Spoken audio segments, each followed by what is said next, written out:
كانت خطبه الجمعه بتاعته ولا اخطب انت النهارده؟ استغلتها في حاجه واحده، ايه هي؟ جبت تاريخ اول من قتل على يد جماعه الاخوان المسلمين. اللي هيقول لي مين اول واحد قتل على يد جماعه الاخوان المسلمين انا بفكر على حسابي. مين؟ كنت عارف وسائل بصور البلاد.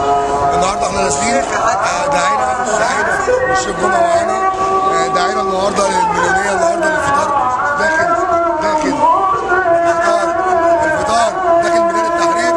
كل مسلم ومسيحي، كل المصريين في كل مكان في مصر تنزل وتجيب فطارها معاها وتنزل تشارك في فطار جماعي، الناس كلها تشوفه ويتفرج العالم كله على ان المصريين هم بياكلوا ويشربوا مع بعض ونسيج واحد، وهنفضل طول عمرنا يد واحده ونسيج واحد. شكرا، عشان بس اذان المغرب.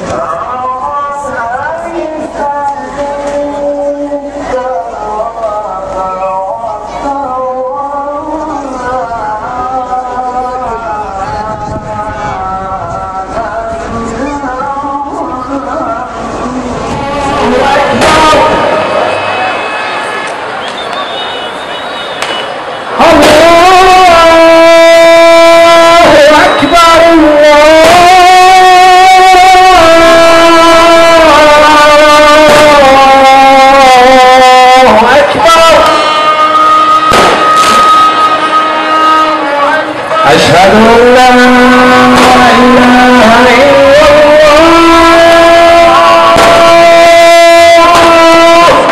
النهارده على حفل الإفطار والاستعدادات. هذا ليس احتفال، هذا إفطار على شرف الشهداء في جمعة المحاكمة القصاص، لنقول أنه لا مصالحة مع الإخوان والسلفيين إلا بعد القصاص وإعدام محمد مرسي وأعضاء مكتب الإرشاد في محكمة ثورية.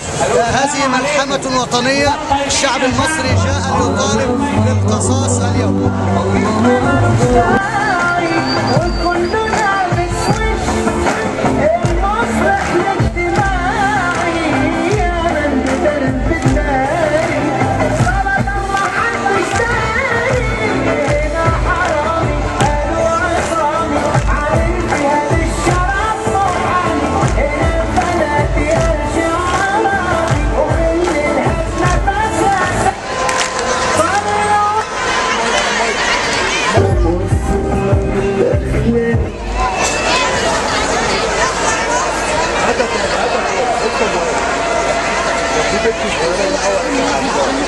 Thank you.